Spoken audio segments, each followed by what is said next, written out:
Ay, nako. So, kukunin nyo to sa storage area ng home care. O kunyari, bumili ng ganito yung employer nyo o yung patient nyo.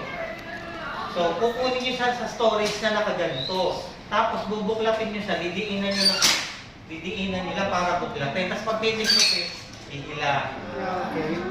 Hindi yung ganun. Tapos, ginagawa nila. Dinidiinan lang to. Yan.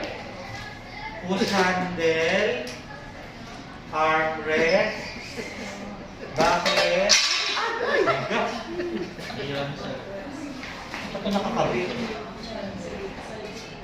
Ito ba yun? Dalawa yan, sir. Umano na. Lumuwag na. Ano ba ito? Ito? Ah, ito. Ano yan ang? Push handle, backrest, armrest, seat.